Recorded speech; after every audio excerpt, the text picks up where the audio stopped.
Morning work விட்டு வந்து சாப்பாடு ஆக்கிட்டேங்க. சாப்பாடு ஆக்கினோன்னே நம்ம தோஸ்து தான் அதுக்குள்ளே பறந்து போயிட்டான்.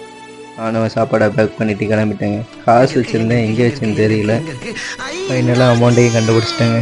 அப்படியே கோயிலுக்கு கிளம்புவோங்க. கோயிலுக்கு வந்துட்டு சாமியை கும்பிட்டுட்டு இன்றைக்கி ஆடி திருவிழா வேறு. ஸோ எல்லோரும் நல்லா இருக்கணும்னு வேண்டிக்கிட்டு இங்கேருந்து கிளம்பிக்கிட்டேன். வர இல்லை, ஃபியூல் இல்லை. ஹில் ஸ்டேஷனில் ஃபியூல் போட வந்தால் இங்கேயும் கூட்டம். 1 லிட்ரு ஃபியூலை போட்டாங்க.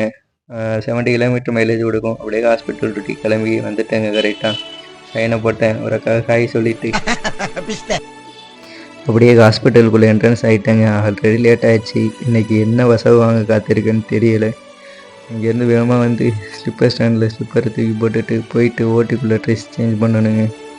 ஸோ பயமாக வேறு இருக்குன்னு சொல்ல காத்திருப்பாங்கன்னு. ஸோ ஓட்டிக்குள்ளே அப்படியே என்ட்ரன்ஸ் ஆகிட்டாங்க. வந்து பார்த்தா டிஹெச்ஆர் கேஸ் போட்டிருந்தாங்க. டோட்டல் ஹிப் ரீப்ளேஸ்மெண்ட்னு சொல்லுவாங்க. மொத்த இடுப்பு மாற்று அறுவை சிகிச்சை. அந்த கேஸ் பார்த்தேன். அதாவது எப்படின்னா கீழ்வாதம் அந்த வந்திருக்கும், கடுமையான வலி இருக்கும். ஸோ இந்த மெட்டல் அண்டு ரப்பர் மெட்டீரியலான இதுதான் யூஸ் பண்ணுவாங்க. ரீப்ளேஸ்மெண்ட் பண்ணி வைப்பாங்க. இப்படி தான் கேஸ் நடக்கும். THR total hip replacement case நடக்குங்க. இந்த கேஸ் பார்த்தேன்.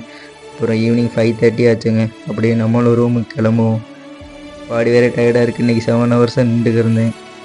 இன்றைக்கி 2 கேஸ் பார்த்தேங்க. டிஹெச்ஆர் பார்த்தேன், ப்ளஸ்ஸு ஓண்டு டிப்ரிமெண்ட். அதாவது புண்ணை வந்து டயபெட்டிக்னால், அதாவது நீரிழிவு நோயினால் பாதிக்கப்பட்டிருப்பாங்க. அவங்களுக்கு வந்து புண்ணை வந்து க்ளீன் பண்ணுவாங்க. அந்த கேஸ் பார்த்தேங்க. அப்படியே நம்மளும் ஹெல்மெட் எடுத்துகிட்டு ரூமுக்கு கிளம்புவோங்க. ஆல்ரெடி டயர்டாக வேறு இருக்குது. போயிட்டு ரெஸ்ட் எடுக்க கூட டயர் இருக்காது. அதுக்குள்ளே நைட் ஒர்க் கிளம்பணும். அப்படியே பார்க்கிங் வந்து நம்ம லிடோவை எடுத்துகிட்டு கிளம்புவோங்க. அப்படியே அங்கேருந்து நானும் கிளம்பிட்டேங்க ரூம்.